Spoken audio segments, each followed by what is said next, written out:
вся вот эта территория Татарская Слобода. Это один район. Но, не знаю, на мой взгляд, это такое варварское такое решение было. Взять, построить, вот в 40-е годы построили железнодорожный вал, этот мост, насыпь построили, да, который дорога ведет в Дагестан, в ту сторону. Вот. Ну а уже там в более позднее время построили вот этот вот мост. Но не знаю, какая необходимость была просто брать по-живому, делить район.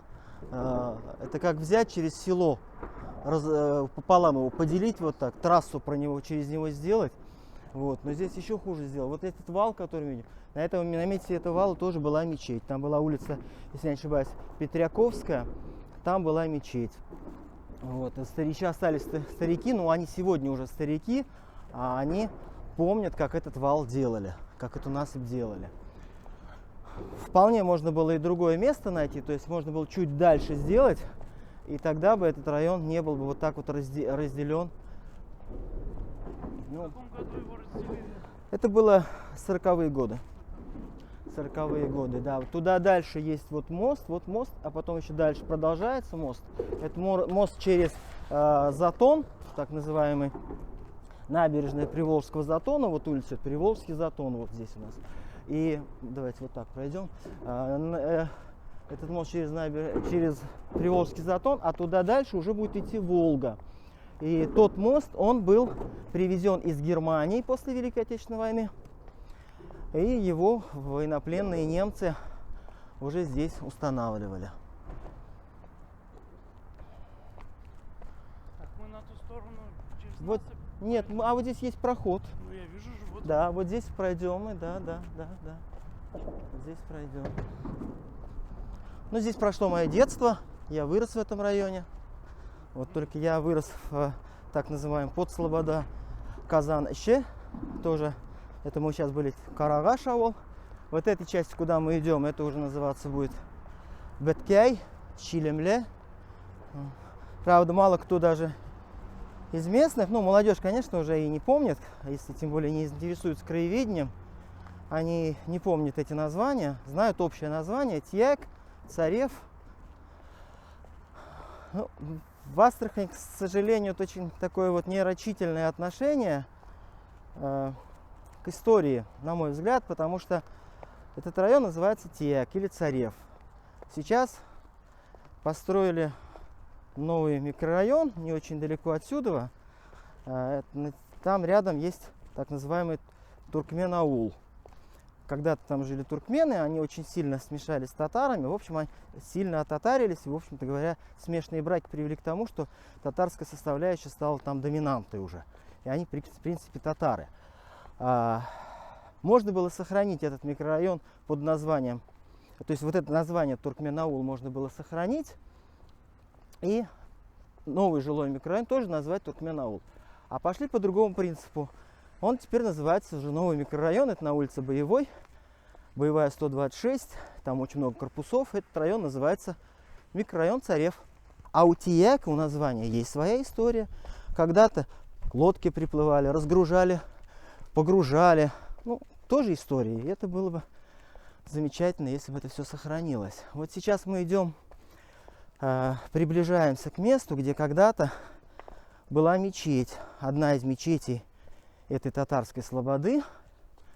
Вот зеленый забор. На этом месте была мечеть до революции.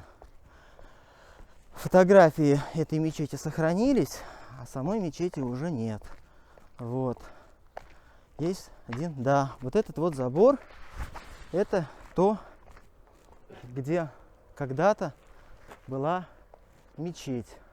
По преданию, имама этой мечети привязали к лошади и проволокли вот эту улицу Минжинская, она центральная улица этой слободы, татарской слободы Тияк. Она называлась раньше Большая Царевская, а все те улицы, которые пересекают ее, они назывались поперечными. То есть первая поперечная Царевская, вторая и так далее, 15-я поперечная Царевская улица. Вот этого имама привязали к этой лошади, связали, привязали к этой лошади, и вот так вот по Минжинской центральной улице, по Большой Царевской проволокли. Он еще тоже со времен когда и здесь еще мечеть была.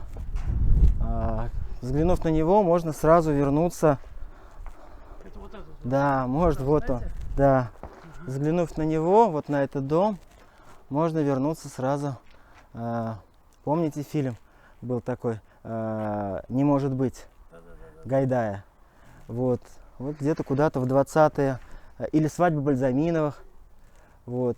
Этот дом где-то вот напоминает. Если убрать шифер, то вот из той серии. Того стиля, да. Здесь располагалась раньше школа милиции. Сейчас здесь Суворовское училище действует, да. Но, в общем-то, это общеобразовательная школа, которая относится к Министерству обороны. А так это общеобразовательная школа.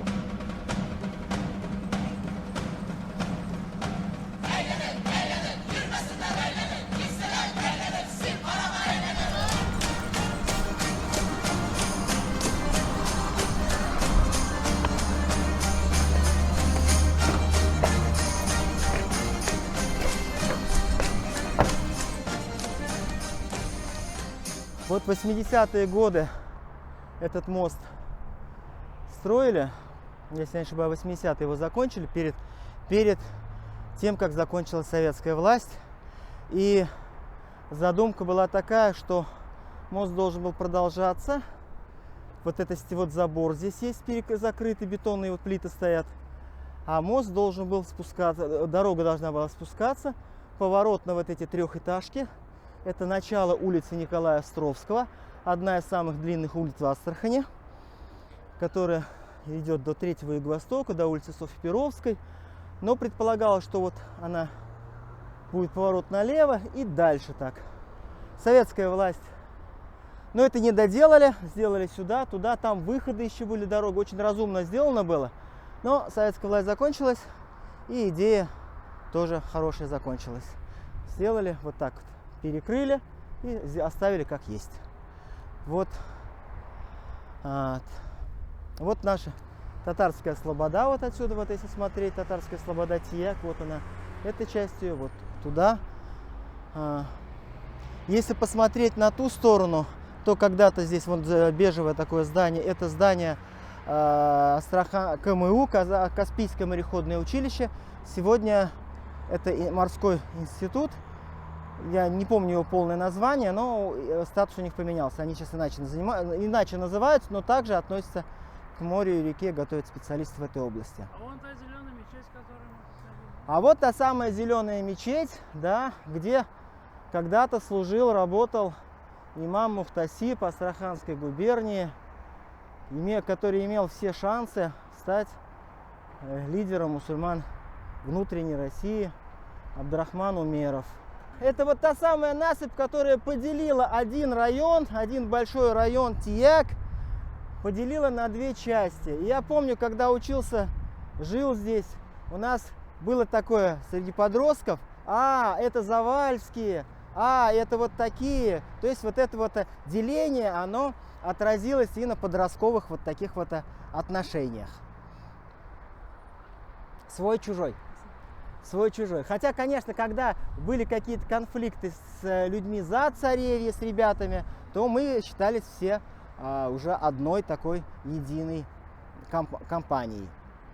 Через дорогу туда, потому что вот этот район, можно сказать, вот здесь еще были дома, а вот там домов не было. Там, Там болото были. степь, болото где-то было, вот. Там уже, да, выделяли участки под строительство в 50-е годы, и появился жилой массив. А вот если смотреть отсюда, вот так вот выйти по этой дороге, то мы как раз придем к тому самому Туркмен-аулу, туркменский поселок. Вот многоэтажки стоят, вот ближе туда, это уже называется сегодня жилищный микрорайон Царев, новый, так сказать. А на самом деле это историческое название, на самом деле это историческое название Туркмен-аул, туркменское село, туркменская деревня. Сегодня там живут смешанное татарско-туркменское население, которое уже сегодня имеет татарскую идентичность. Почему так случилось? Потому что они жили изолированно от других, рядом ничего не было, тогда жилого массива рядом возле них не было, степь. И местные татары, которые здесь жили, гоняли свой скот вот отсюда, через них, туда дальше, в осыпной бугор и дальше. Это приводило к контактам, совместным бракам, женитьбам. А татарская составляющая была доминирующей, их было больше, чем туркмен. И поэтому это село фактически стало татарским. Но сейчас это часть города, и было бы логично сохранить историческое название. Но их теперь называют микрорайон Царев, а это будет не знаю как называться.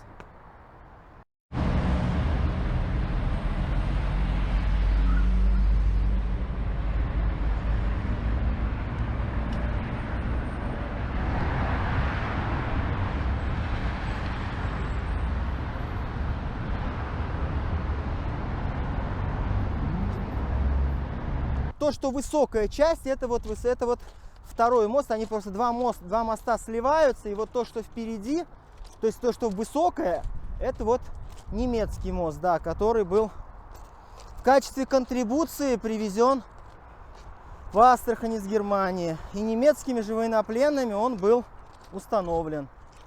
До сих пор служит. Раньше это Приволжский затон, раньше он был проточный. Вот этой дамбы не было. Она соединялась с рекой Царев, или, как мы говорим татары, Тияк. Отсюда и название этой слободы. А вот влево уходит река Тияк, Царев, а вправо уже выход на Волгу, вот ее видно. И с низовьев на лодочках люди привозили свои какие-то товары, там мясо, рыбу, овощи, бахчевые. И вот заходили сюда, на Приволжский затон, канал Варваца, еще его называют, его грек Варваций способствовал строительству. И вот так по этому каналу лодки шли до рынка Татар-Базар и дальше уходили уже на рынок Большие Сады, где разгружались и торговали. Строится новый микрорайон, жилой ЖК, жилищный комплекс Наследие, если я не ошибаюсь, название у него. Там сердце Каспия, здесь Наследие. Ну вот Наследие тоже, оно находится на территории татарской слободы Тияк, в частности на территории Казан-Эше. То, что я говорил, под слободки такие названия, это уже на территории Казан-Эше. Я, в общем-то, собственно говоря, на одной из этих улиц и жил, там сейчас живет мой брат старший. Ну, тоже хочу сказать, опять-таки, если это будет называться теперь Наследием, и опять название Тияк уходит. Казан еще уходит. Казан еще называется почему? Потому что там жили, и сейчас еще живут, это переселенцы в основном с Казанской и Уфимской губернии. Ну вот набережная Приволжского затона, мы здесь раньше купались, вот здесь было вот где-то вот в этом месте, не было тогда вот этого ограждения, здесь пологий берег был, и здесь везде рос камыш. Вот видите, он остался еще здесь. Везде рос камыш, прям в воде рос камыш. Было огромное количество рыбы. Вот такие сазаны, вот такие толстолобики. Ну и облицовки не было, наверное, да? Вот та часть, вот, которую сейчас мы смотрим, вот напротив нас, там нет, там песок был. Вот именно вот так шел песок. Там пляж был, прям загорали, купались там. А вот чуть дальше уже вот где-то поля, облицовка была, но не было вот этого ограждения. Там был тоже берег, трава росла, а вот эта облицовка такая, она Прям была. можно было сразу в воду. Да. Ну, правда, в воду прям не прыгали, потому что камыш уходил достаточно приличное расстояние.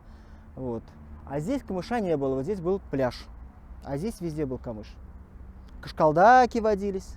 Кашкалдаки. Это такие птицы. А татарское слово кашкалдак, кошкакалда, на зиму оставшиеся. Это такие вот дикие, что-то вроде диких уток, наверное. Вот. Это Джанибеков, ногайский просветитель. Он создал кириллический вариант письменности ногайского народа. Профессиональная деятельность уже была именно в Дагестане. Там среди дагестанских ногайцев он занимался просветительской деятельностью. Но какое-то время жил вот на этой улице, улице Кизлярская, потом ее переименовали в улицу Дженибека. Вот даже есть домик, в котором он проживал, но жил, еще раз скажу, не очень долгий период времени. Что вот рассказывать? Вот мы идем сейчас, здесь мы подойдем к месту, где, это мы сейчас опять находимся на территории татарской слободы Тияк, идем в направлении мечети. Сейчас одной из мечетей. Мечети уже, правда, этой нету. На том месте был когда-то детский садик. Детский садик сгорел. Я еще помню плиты бетонные, оставшиеся на месте этого садика. Потом все это разобрали. И на этом месте построили... Ничего не построили, двор стал частный. А вот видите, булыжники. Такие вот. Вот. Может быть, видно? Вот булыжник, вот булыжник. Булыжник, видите? Это мостовая, то есть, скажем так, или как это назвать? Это вот вся дорога, вот эта вот, улица Минжинская или Большая Царевская, она была уложена, вымощена вот этими, вот они, вот еще вылазят этими камнями. И здесь была трамвайная линия. Ну вот эта вот трамвайная линия шла в ту сторону. Ну вот по всей этой Большой Царевке вот шла трамвайная линия. Вот на этом месте когда-то был детский садик у нас, Рашид. Здесь же был детский садик, по-моему, когда-то. Да, вот. Салям, халляр, саулак. Здравствуйте. Вместе жители, когда-то учились вместе в школе. Вот. Рашид? Рашид не знаю. Рашид. Да, вот на этом месте когда-то была тоже мечеть. Потом уже в советское время ее разобрали. На том месте сделали садик был.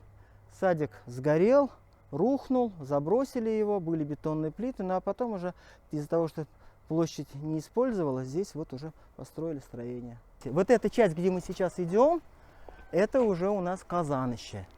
Если там это было Карагашавл, а здесь уже Казаныще.